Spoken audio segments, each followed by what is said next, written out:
Okay, what's up mga kasolar? Good morning. Nandito tayo ngayon sa bubong. Lalatag tayo ng 12 pieces, 615 watts each.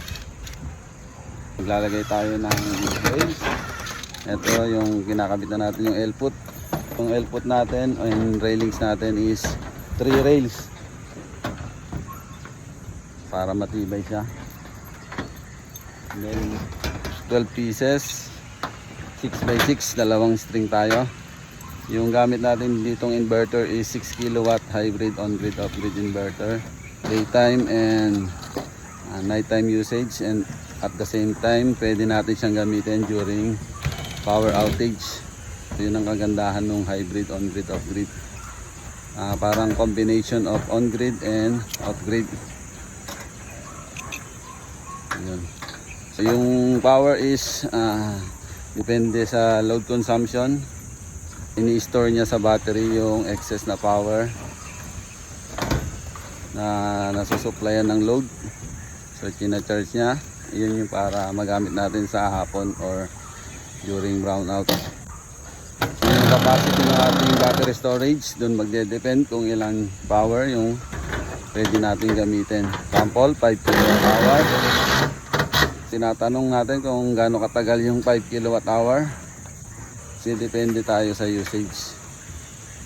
Normally 5 kWh yung ating battery storage. Normally ang safe is 80%. So pagpalagay na natin 4 kW. Sa 4 kW, if nagko-consume tayo ng 1 kWh, lalabas is 4 divided by 1. Lalabas siya is 4 hours yung itatagal ng ating battery.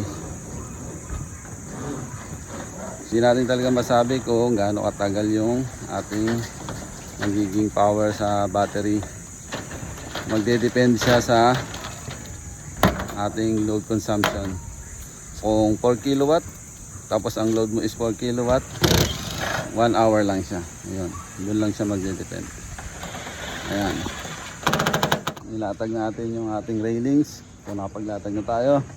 Ito yung ating RSD or rapid shutdown device. As usual, gamit natin is CJ Benny BFS-11. Ito na kasi yung nakasanayan naming install. Ang connection niya is 1 RSD is 2 panel. Yan. Ito yung ating RSD. So yun, na-layout na natin to. So, bali 6 panels to, bali 12, 6, 6. So yung ating RSD is 3, 2, 4, 6. Ito yung ating RSD BFS 11 CJ Benny. So nandyan na yung specs, na-vlog na natin yan nakaraan. Tin lang natin yung ating connection. Ang latag niya is pag ganito.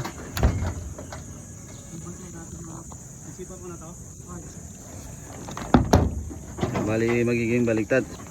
Dito is ibaliktad muna natin para makita natin yung, so ito yung power in and out. Yung in is galing sa baba, yung out papasok sa kabilang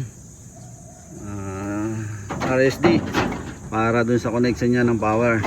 Then yung dulo is i-terminate natin.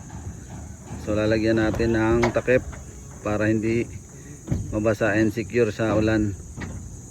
And then kung magdadagdag pa tayo ng panel, pwede ulit natin gamitin yon papunta sa in. And then ito panels, so positive and negative. Ito yung nagko-connect. So yung isang panel is dito sa positive, and then yung isa is dito sa negative. And then ito yung ating stringing. So by twos tong panel, itong string is pupunta doon sa susunod na string, yung by twos.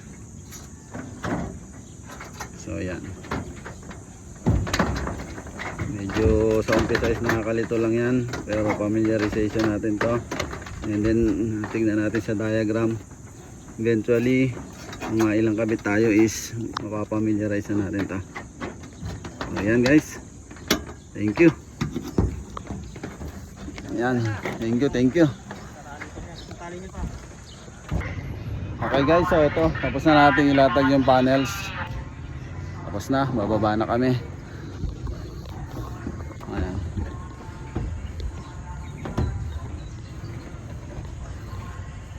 Okay, thank you very much. So yung setup ulit natin with RSD. So hindi tayo kakaba-kaba dun sa ating setup. Thank you. Okay guys, fully functional na yung ating system. 6 kilowatt, 7.3 kilowatt yung kanyang panels.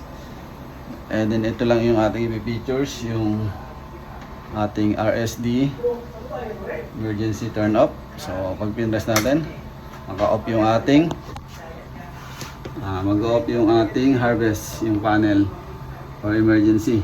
So kita natin. And then siyempre i-on natin ngayon. So pansamantala is wala pang battery yung ating system, pero nakaabang na yan dito sa portion na to. And then nilagyan natin ng extra fan, yan, for heat dissipation, yan, para makabawas sa init. Yan. Okay guys, thank you. Ito yung ating enclosure, yung ating safety breakers. Thank you, thank you.